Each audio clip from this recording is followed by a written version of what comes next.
Um, I just hope that what I share this morning and what Leo is going to add on, and you as well, is going to help to just give you a few nuggets, a few keys to just navigating crisis and life in general better, in business, inside relationships and friendships, family, no matter what area, fitness, you name it. I hope this helps you. And so I'm going to share my screen, and well, that's beautiful, isn't it? Let's look at that wonderful place. That's Planet IX that you're seeing right in front of you. So let me hide the floating. Actually, I want to bring that back because I want to at least so you can see me in here somewhere. Yeah, do I find? I just found this out. We're always learning something new. Show video panel. There we go. So got the video panel there, and let's just hide the floating over here. Right. So look, everyone, I'm going to go to here. Look at this. I found this amazing slide, and I'm going to start off with that. Representing breakthrough. I'm actually going to watch this movie later, probably today. It's called Breakthrough. It's a true story on about a young man who fell into ice and was trapped under there. Can you believe it? True story for 15 minutes. 15 minutes. Everyone wrote him off, but someone felt to. The rescuers felt they heard a voice, and this person wasn't a believer in God, but heard this voice, just turned back and checked once more, checked and found this young man, very vibrant young man, basically for all intentional purposes had passed away under the water in ice cold water. He'd fallen through the ice, 15 minutes gone.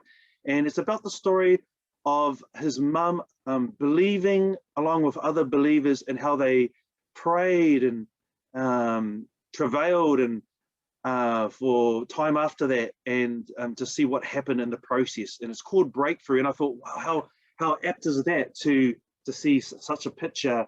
And so I'm really looking forward to watching that faith-filled story. It's called Breakthrough, which only came out in 2019, just to see you know, what happened in this life, and how someone's belief and about never giving up and about breaking through wherever they were with someone they cared so deeply, we're able to move through. So that's what this morning's about. It's about breaking through. We all have our true life stories, no matter what they are inside life. And every single one of us at some point will go through a crisis. There's no doubt. You have either been through one, are going through one, or you will go through one, you know, because the one thing about life that happens is that is life. And look at around you right now, the epidemic that's affected so many. We've got people that we know that have had loved ones passed on, you know, and we've had maybe someone very dear to you has passed on. And we've got to be so aware that, well, some people will throw it off and say it's not real, and bring up every conspiracy theory there is. It's like, when you know someone that's going through something like this, you go, you know, you actually don't know much. You don't know nothing. You're not listening. You're not really looking at what's happening. And sometimes that'll happen to us. When we go through a crisis, other people won't listen. They won't be there. They won't see us. They don't understand. But that's okay, as long as we become aware of whatever's going on in our life, and we make inroads to deal with whatever's happening, whatever's coming across our path. So yeah, everyone will go through at least one in their lifetime. I know I've been through a few, and I'm going to talk about the hardest one in my life shortly, and the keys that I learned from that to make me the person I am today. And what I learned through it overall, it's that it's not whatever happens to us. It's not whoever does something to us. It's a little bit of what they do, or a little bit of what happens, but it's so much.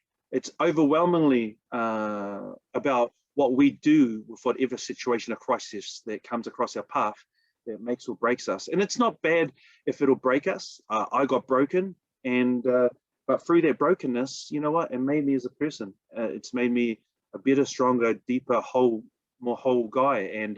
And so if you're open enough to the process, if you look at change as a positive thing rather than a negative thing, if you look at problems and obstacles and circumstances as something to overcome rather than as a block to your life, you know what? It really changes the attitude to pressing forward rather than giving up. So this is the book that you would have seen come out. It's actually, I'll put a free digital copy out there right now, and you can get that for another, what time is it now? 12, another 6.5 hours. So reach out to me. If you don't know, it's on my Facebook page. You can scroll there. It's got all the links for hard copies and stuff. And I don't tell you because I want you to buy my book for money. No, because I've made it free. So if I make it free, that means there's no money for me. And, you know, I've spent thousands of dollars to partner with this amazing multimillionaire. And, you know, he says, don't do it for the money. See, that's his heart. He says, do it because it'll help you to grow and do what you want to do. And in the process, it'll help change people's lives. So that's what I've done, you know. I've made it as minimal as I can, according to, for the hard copy, for those that they can pick it up, for just basically paying off Amazon for their costs. And maybe I'll get $1 or $2 above that. Who knows? I don't know. But it doesn't worry me. I don't personally am concerned about that. I'm just really happy that something my mum inspired me to do. Said, Stephen, you should write a book. I said, how am I going to write a book? I don't know how to do nothing like that. And then, you know, coming across this years later, that helped me to start my first. And you know what? I'm already thinking about my second. You know what it's going to be about? Well, it's going to be, I realized that God has given me a gift in one of those, many gifts, but one of those areas is they're coming up with all these, I can come up with all these sayings. Now, I used to be useless at them when I was young. I remember my best friend saying to me, Stephen, that doesn't match. What you're saying is just, it's not even applicable. It doesn't match the application that you're trying to say. And I thought, oh, really? He goes, yeah. But now, decades later, somehow I caught on to it and I come up with all these sayings. Some are funny, many are very touching. And so I'm going to put that in a book at some point in the near future. And so you look forward to that at some point. But, you know, limitless success, what it's about, it's 40 plus of us sharing about how, you know, we went through hard times, we've been through good times, we've been through hard times, and so what we learned to help us to move forward in life. Simple as that. So no matter what the crisis, here's 7 keys that I hope is going to help you to move through. There may be some emotions that are in it, and already, but you know what? That's what life's about. It's about feeling your journey and remembering where you come from, so that you can always appreciate and remember from a humble place. And if you can, that'll keep you humble to be forever open to learning through everyone and everything that God has given to us. So I've got 7 keys that I hope that at least one or more of them will mean something to you. But you know, one of the first ones I want to share about to you is take time before you're forced to take time. And for me, I look back over my 50 years of living, and I can see things that I look back and I go, oh my gosh, I wish I'd learned sooner, because then I would have saved a few scars. You know, if I'd listened a bit more to the people around me, to my parents even. And you've heard me say before, and I'll say it again, that, you know, I was young and dumb, thought I knew it all, and so I didn't listen much at all, if at all. But the older I've got, the more I've listened, and funny that the wiser other people have got. Well, it's not really, they've not got wiser, right? It's just that I've actually listened, and I've begun to understand, oh, they actually got something wise and amazing to say. And so from that has been able to grow. But, you know, take time, because there are many times in life. For example, let's use a few areas. One is the food, right? Food and health. If we eat junk, don't do stuff, sit in front of the TV, that's just, you know, a normal example, then it's not that day, maybe it's not that week or that month, but it's 6 months to a year to a few years before we start to see the effect. And so there are warning signs as we go down that path that says, you know what, you need to change your eating habits. You need to refine or start to become active. And if when we ignore those and keep saying, oh, I'm too busy. Okay, so you're too busy. Okay, so your weight keeps going up, your health keeps going down, and then you get more warning signs. You start to have these internal problems. You start to go to the doctor, and they start to tell you things. Maybe you listen, maybe you don't listen. And so if you fast forward it, and then, you know, there's other health problems which can be serious and further. And for me, I remember I looked through the thread of my life over decades, and I saw, as a young fella, I remember doing stupid stuff, and then kneeling. It seemed like every week in front of my mum. That's the Samoan styles, and after we'd got hidings, because you were allowed to have hidings back in the day, not now. And I remember kneeling on the floor with kneel up straight. Okay, kneel up straight. All three of us kids, because we'd do something naughty according to my mum. And she says, "Look what you've done. What do you say?" "Oh, sorry, Mom. So sorry. I'm really sorry." And what else? "Oh, we're never gonna do it again." Was that you? Do you remember doing anything like that? "Oh, we're never gonna do it again." And one of my mums said, "You always say that." And it's true. We'd always say that. We'd get these hidings, which would hurt. It would be like world wrestling at home, with sticks. The full spattle, which is the belt, the luau, which is the stick, and the vacuum would break many a vacuum, many a stick. And what would kind of mums, "Look what you've done. Now you'll break it." So very funny now when I look back. But I remember, we never learned. We just kept doing the same thing, keep getting the hiding, keep having to kneel and telling our mum, "Never do it again, Mum. Sorry, never do it again. I hang you by the roof if you do it again." Yeah, thank you, Mum. Woo, freaky. But she never did, obviously. So yeah, no, take time, because when that's a funny version, right? But what I looked at for decades is seeing other areas more serious, that I needed to deal with issues inside my life. And we all have issues. There are always holes in our bucket, and there are always opportunities, and there are flags, warning flags, yellow, but also warning flags, red, which is saying imminent. And so if we don't pause enough in our life to deal with things that are meant to be dealt with, then they will come at some point to, our life will come to a standstill, and we will have to be forced to deal with it. And that's what happened to me. In my mid-40s, I came to an issue that just finally God said, "Hey, now's the time," and allowed me for my life to fall apart so that I could get the point.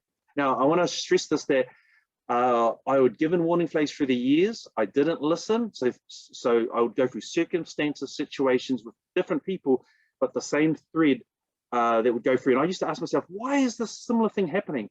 And when the crisis happened, I finally clicked, it's because I wasn't listening. And the universe or God was saying, this is taking me around a roundabout to say, "Hey, this issue's coming again. You need to deal with it. You don't want to deal with it? Okay, go around again." And then a few years later, "This issue, no, don't want to deal with it. Okay, come around again." But because God knew my heart, because the universe knows, for those who are not a believer in God, then it enabled me to God said, "Well, you won't do it willingly, but because you're open, I'll allow you to go through a way that'll force you to." And I'm so grateful now. I wasn't at the time, but so grateful that I was forced to take the time so that I could deal with issues in my life. So take time before you're forced to take time.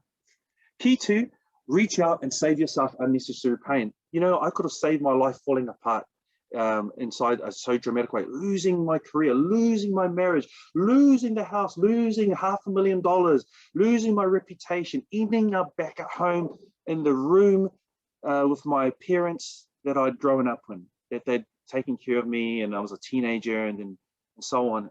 I could have saved that unnecessary pain, but I wasn't listening. And so that was that. But the other thing is, when I was doing that with some, it could have got worse. Believe it or not, it could have got worse than that. And there was a point in there where, and there's a point in everyone's life, I believe. I remember reading this book. I don't know what it's called now. It was basically saying that, and there's something in everyone's life. You may say, "I will never, ever stoop that low. I will never do that bad thing. I will never hurt someone. I will never." But this person shared in the book, I can't recall, is that you don't know until someone does something against something that is so precious in your life. And it may be they touch your kids. It's maybe they do something to your wife or your spouse. It's maybe, I don't know what it is for you. What is it inside you that you're so passionate about, that if someone was to do something to that person or those things, that you just couldn't hold yourself back? You would just lose it. And that's where I was. I was at a point where I was about to lose it. And you see the saying on the left-hand side, if you ever get the chance to treat them how they treated you, I hope you choose to walk away. And I was at a point where I wasn't going to walk away from a particular, it's just that person that kicked me when I was down. When I was at the lowest, all those things I told you, and I had nothing, they kicked me so much when I was down. Guess what? I ended up with no home at all. I was out of my family home. I ended up in my car. I was at the beach. I was looking at the stars and I was wondering, where do I go next? That's where I was. I was in between my family home and my next home, and I had 7 days of nowhere. Where am I going to go with my kids? And and for me, they kicked me. I can take it if they kicked me, but they kicked me as well as my kids. See, I couldn't take that. And so for me, it's like I wanted to get something, and I wanted to go to their home, and I wanted to do something to their home and them. See, that's where I was at. See, I got pushed with something that was really dear to me, that you can do it to me, but how dare you do it to the people that I care most about, affect innocent people, innocent loved ones that you said you care about and that I deeply care about.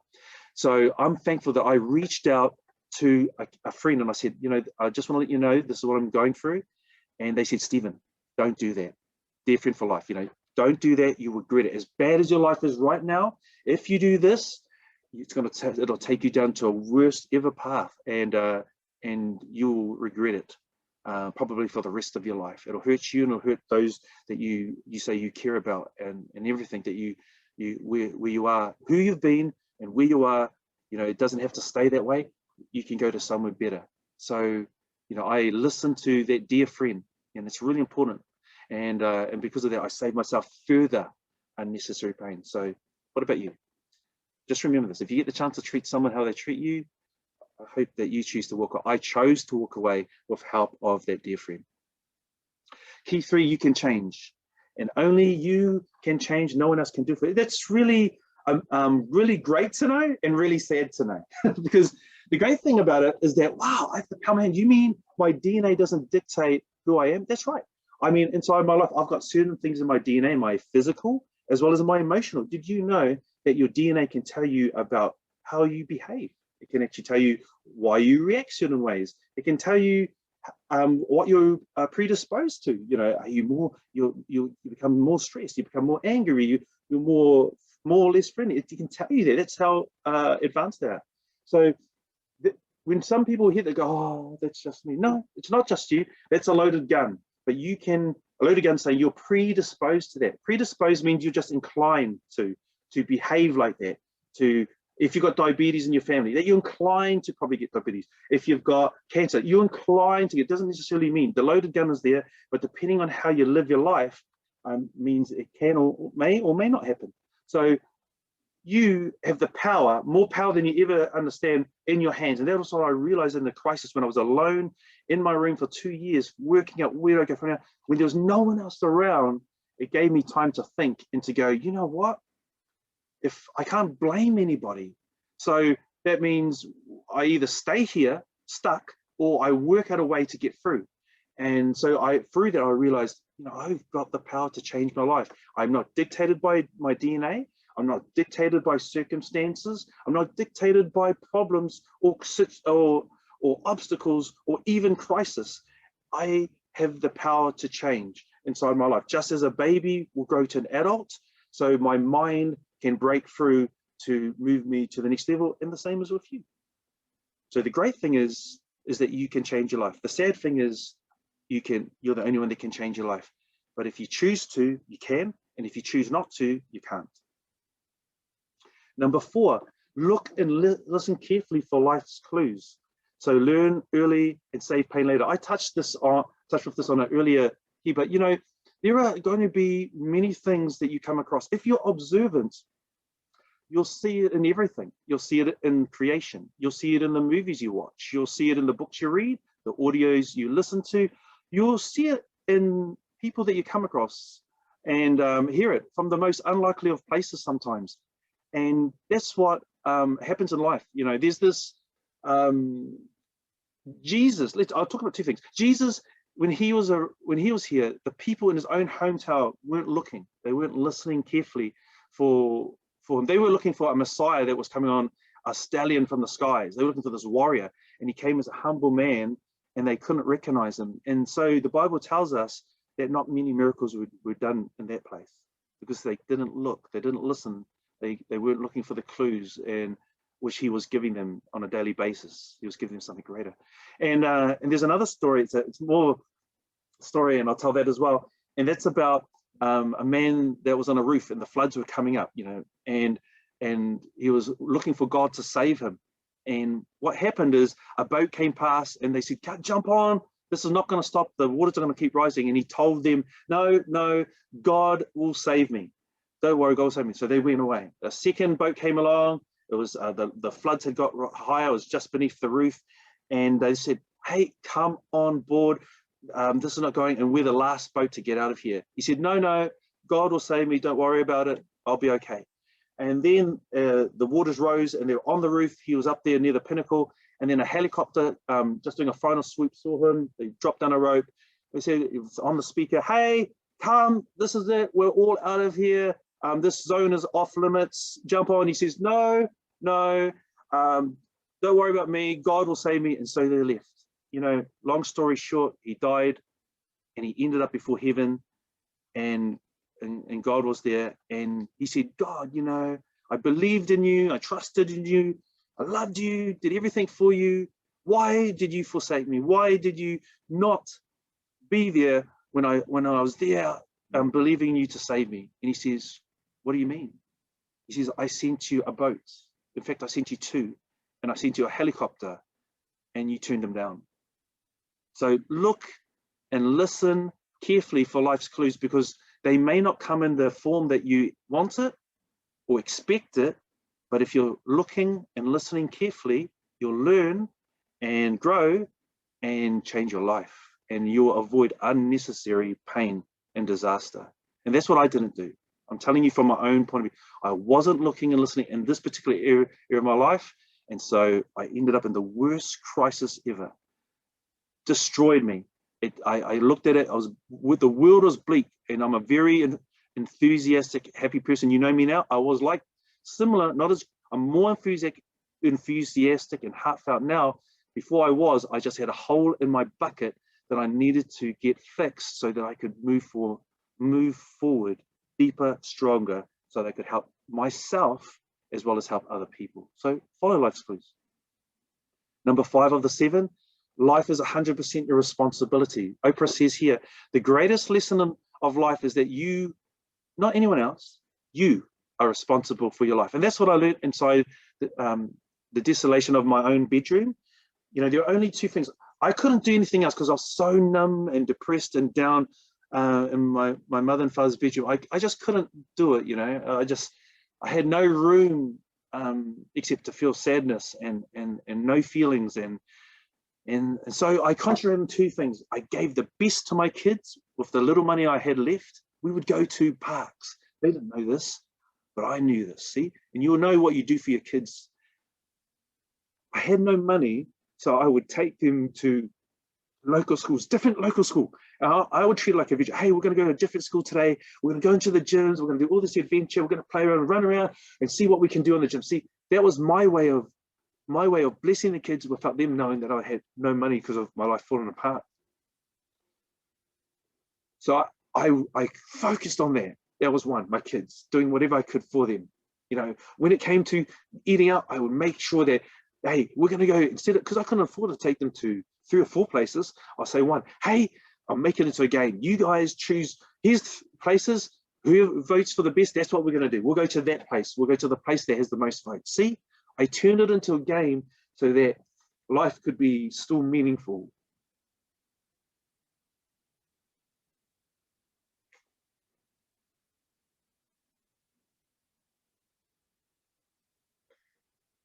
And the only other area I concentrated on was with my work. Even though it was so incredibly hard to do it, I focused on my kids and my work. And outside of that, I was numb and couldn't work out my life for 2 years. But I was open enough to say, you know, somehow, somewhere, I'll work it out. And I realized no one else is to blame. It doesn't matter the student. It doesn't matter. I got to tell you 100%. It doesn't matter what someone else has done to you. It doesn't matter what situation comes across. It doesn't matter. What matters is what you and I do with those situations that will decide whether we are trapped in it for 1 day, 1 week, 1 month, 1 year, or 50 years. Let me tell you a quick story about this. I only heard this recently, and it was about a lady that would play the song to granddaughter. And this is a true story. I hear this sad song about her ex-spouse coming back to her one day, every day for 40 plus years. And you know what's so sad about it? Is that that person had done the dirty on that woman after during their relationship, and then left to go somewhere else. That person probably never thought about her ever again and never came back. But you know what she did? Every day she would play the sad song about him, longing for him to come back, every day for 40 plus years. Don't let others take away your life for 1, 5, 10, 40 plus years. Just know this, is that you can deal with it very fast, or you can deal with it very long, or maybe not even at all. This one never dealt with it at all. I am thankful that it took me 20 plus, 30 plus years even maybe to learn my lesson, to go through the worst crisis, but I learned it and I'm going through it. And you can do it as well. Take responsibility. Life is 100% yours. There's no one to blame. It's not about right and wrong. It's not about whatever. It's just about you and I getting through things, moving forward so that we can be a blessing, and we can be blessed and we can be a blessing to others. Key 6, as you do that, as you take personal responsibility, you're going to learn that there's a lot of rubble that's going to be left in the wake of it. And it's so important that if you want to build a house, look at this on the left-hand side, you can't build successfully there. You know, you can build around it, beside it, but there's always going to be that mess there. And that's what happens sometimes. And I tell people, as well as I tell myself, you know, I always will feel the pain. I will always go through the pain. It's just that with the keys I've told you in the next one that's coming, is I will process it as fully as I can. I will feel it as much as I can so that I can understand, and I'll reach out to every help that I can. For example, in my worst crisis, when my marriage fell apart, I reached out to counselors because I couldn't deal with it myself. They taught me things that I adopted, because they were in an expert field that could help me with where I was at. And so it's important to reach out, like we talked about earlier, so that this will help to clear the rubble. And that's what it's like. It's like the truck that comes along. They help to clear the rubble, to do something which you cannot, because you don't have that truck. You don't have that support system. You don't know how to do it because you're in the midst of it.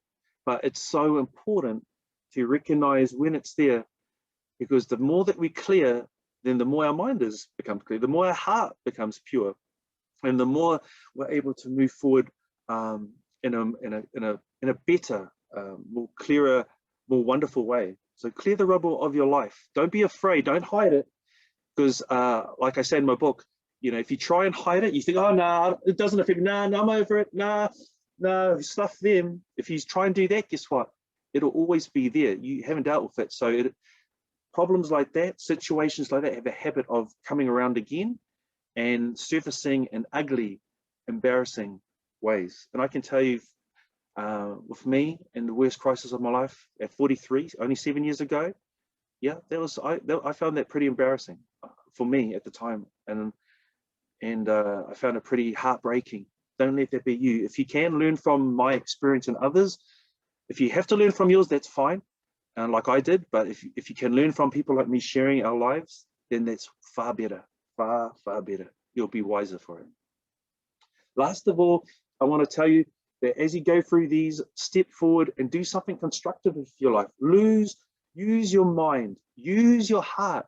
Keep taking one step forward. I always talk about fall forward. If you're going to fall at all, fall forward. And even if you fall backward, then just get up and be like the champions of old and the champions of today, is that they will spend 4 years to race 9 seconds on a track. You know, they are so focused. They are so committed that it doesn't matter if they get injured or whatever, they will keep on doing the training, showing up regardless of the feelings and going through. You know, I do that in my fitness. I do that in relationships. I do that in every area of my life. And you do that as well. Keep stepping forward, because that is the only way that you will ever reach your goals, dreams, and vision.